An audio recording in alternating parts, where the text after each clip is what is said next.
Hey guys, Allison here. Well, I have a question I would like you to take some time and ponder. How much of your unhappiness and maybe even misery is directly connected to your expectations? What do I mean by that? Sometimes we have an expectation of another person, of a situation, and then we get very disappointed, all right? Especially now we're moving toward Christmas, so we're maybe expecting certain gifts or certain people to show up or whatever it is. And then we get really disappointed and we get really upset. And sometimes our whole life can be like that we had expectations, right? We expected something to happen. We expected something of someone and they let us down. So I want to help you to differentiate the difference between hopes and dreams, goals, and expectations.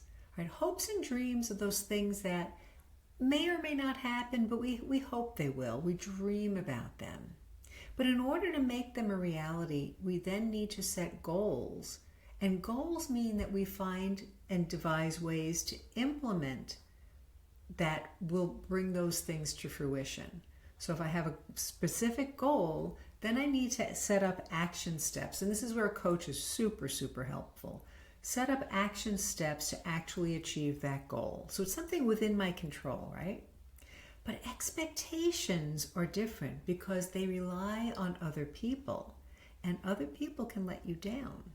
Sometimes I see this in relationships and relationship conflicts, especially dating couples. We expect certain behaviors or gifts or whatever it is, and we don't realize that we have written a script, but that we didn't give the other person the script. So they don't know how to respond or what we're really expecting. So we wind up becoming very unhappy and very miserable. Now, I know you're probably thinking, well, with your children, we have to have expectations. So let's rename that actually as standards. So we let the children know what the standards are and therefore what we expect of them in order to meet those standards. Make your bed in the morning, do your homework on time, be nice to your brothers and sisters, whatever it is. Even with our spouses, right? What are our expectations? What are our standards that we're asking them to respect? Now, if you're a smart parent, you know that your kids aren't always going to do it, right? They're going to fail. They're not going to meet your expectations. And that's okay because this is how we learn, right? So we would let them know, all right, I expect you to do your homework on time. And if you don't do your homework on time, this is the consequence. Well, you get a bad grade, or I'm not making an excuse for you with the teacher. You have to face the consequences there, right?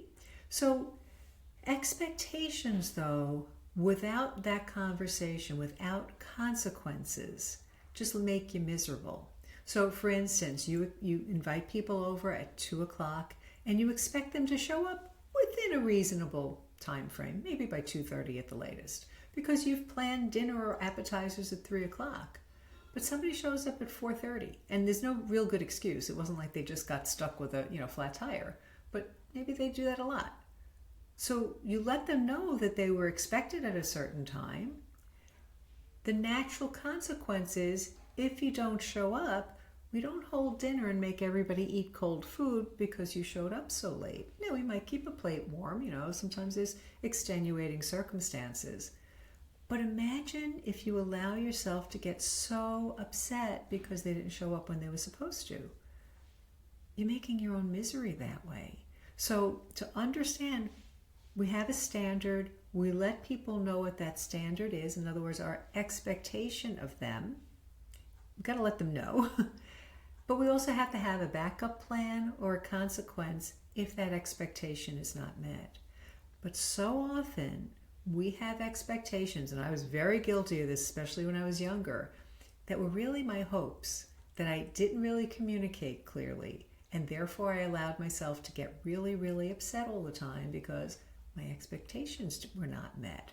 So think about that, especially as we start to move toward the new year and we start thinking about resolutions, and even as we move toward Christmas. What are your expectations of the holiday? Are they expectations, or are they really hopes and dreams and fantasies of this perfect holiday?